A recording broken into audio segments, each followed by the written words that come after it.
ACP और MSCP को लेकर माननीय सुप्रीम कोर्ट का महत्वपूर्ण और ताज़ा फैसला। जी हां दोस्तों, सरकारी कर्मचारियों को मिलने वाली एमएससीपी के संबंध में माननीय सुप्रीम कोर्ट के द्वारा सोमवार को एक महत्वपूर्ण फैसला दिया गया है, जिसके बारे में पूरी जानकारी आपको इस वीडियो में दी जाएगी। वीडियो को आप लास्ट तक जरूर देखें। जानकारी पसंद आए तो वीडियो को लाइक और शेयर करना ना भूलें। दोस्तों, सुप्रीम कोर्ट ने दिल्ली हाई कोर्ट के उस फैसले को रद्द कर दिया है जिसमें 1 जनवरी 2006 से मॉडिफाइड अश्योर्ड कैरियर प्रोग्रेस यानी कि एमएससीपी योजना को दिल्ली विकास प्राधिकरण में लागू करने का निर्देश दिया था। Justice U U Lalit, justice S Ravindra Bhat और जस्टिस बेला एम त्रिवेदी की पीठ दिल्ली विकास प्राधिकरण के कर्मचारियों को 1 जनवरी 2006 से एमएससीपी का लाभ देने के दिल्ली हाई कोर्ट के आदेश को चुनौती देने वाली एसएलपी पर विचार कर रही थी। सुप्रीम कोर्ट ने माना कि कर्मचारी अश्योर्ड कैरियर प्रोग्रेस यानी कि एसीपी योजना के लिए निहित अधिकार का दावा नहीं कर सकते हैं। कर्मचारियों ने पिछली एसीपी योजना के तहत दूसरे अपग्रेडेशन का दावा इस आधार पर किया था कि वह एमएससीपी योजना से अधिक फायदेमंद था। कोर्ट ने इस याचिका को खारिज कर दिया है।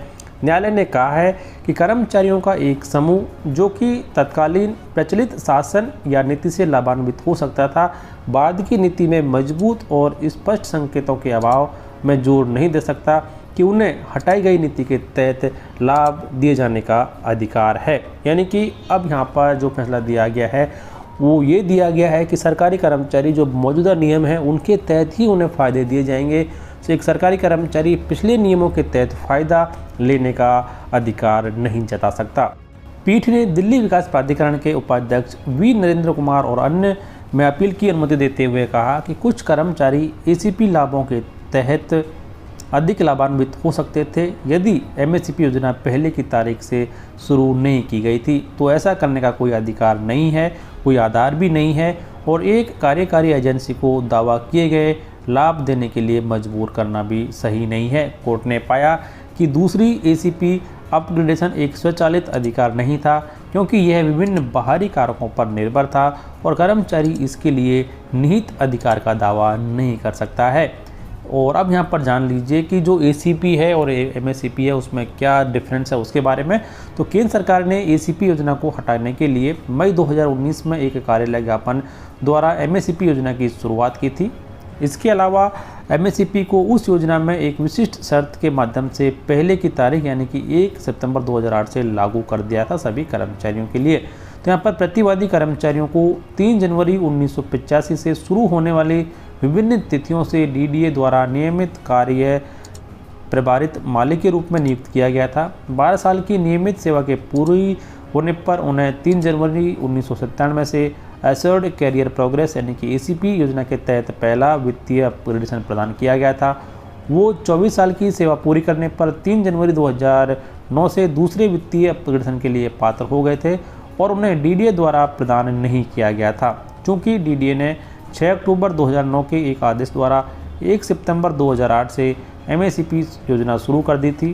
कर्मचारियों ने केंद्रीय प्रशासनिक ट्रिब्यूनल यानी कि सीएटी के तहत यह तर्क देते हुए संपर्क किया कि उन्हें दूसरी एमएससीपी के दावे के रूप में दूसरे एसीपी का लाभ दिया जाना चाहिए जो कि उन्हें पहले लाभ मिला था। तो इसमें कोई विवाद नहीं है कि एमएससीपी योजना के तहत कर्मचारियों को दूसरी एमएससीपी का लाभ दिया गया था जो कि बाद में दिया गया था। कर्मचारियों की शिकायत यह थी कि डीडीए ने दिनांक 6 अक्टूबर 2009 के एक आदेश द्वारा 1 सितंबर 2008 से एमएससीपी योजना की शुरुआत की और उनके अनुसार दूसरे लाभ का दावा करने के लिए उनकी पात्रता के अनुसार उन्हें पहले एसीपी का लाभ मिला था, उन्हें दूसरी एसीपी का लाभ दिया जाना चाहिए। नतीजन उन्होंने मूल आवेदन दाखिल करके कैट से संपर्क किया। तो इस तरीके से अब यहाँ पर दिल्ली हाई कोर्ट के जो फैसला था उसको सुप्रीम कोर्ट ने रद्द कर दिया है और सुप्रीम कोर्ट ने ये साफ कर दिया है कि जो मौजूदा नियम है उन नियमों के अनुसार ही कर्मचारियों को एसीपी का लाभ दिया जाएगा और एमएससीपी का लाभ दिया जाएगा।